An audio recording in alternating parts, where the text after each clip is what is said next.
What's up guys? For today's video, mag-uusap na naman tayo. Okay. Ito na naman ang pumasok sa utak ko guys. Si-share ko lang sa inyo ha. Alam nyo ba kung ano yung pinakamatalinong bagay o naninirahan sa balat ng lupa? At ano ang bagay ng dahilan ng kanyang pagkamatay? Paano natin ito maihahambing sa bilang mga tao? Okay? Ito na, kwento ko na sa inyo.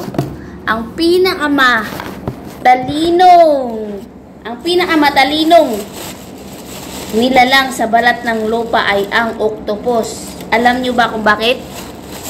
Kasi mayroon silang siyam na utak. Tayong mga tao, meron lang tayong siyam na utak. Tayong mga tao, isa lang ang utak natin, pero yung octopus, siyam ang utak nila. Wala silang buto, wala silang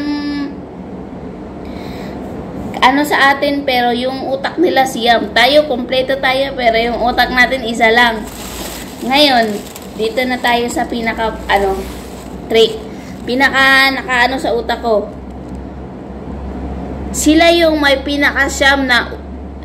sila yung may pinakamadaming utak, pero ano yung bagay na dahilan ng kanilang pagkamatay? Alam nyo ba kung bakit? Pag-aalaga ng anak.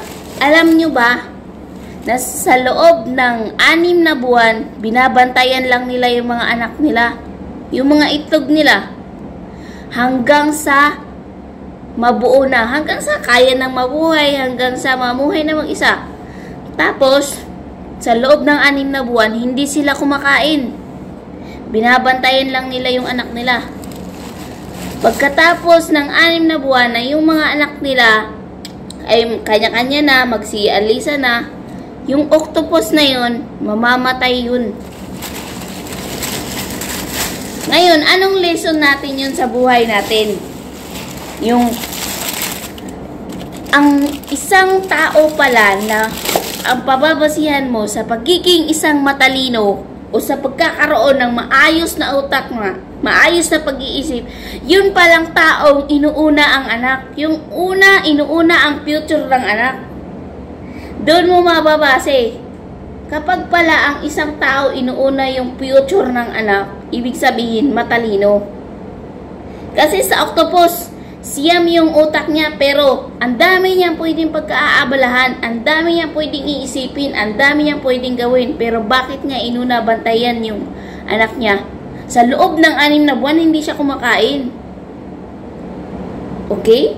So tayo mga tao, kung i-compare mo yun sa buhay ng tao, kapag pala ang isang tao ay inuuna ang future ng anak, binabantayan ng anak, ang safety ng anak, ibig sabihin isa pala siyang matalinong tao. Yun lang, bye. Thank you.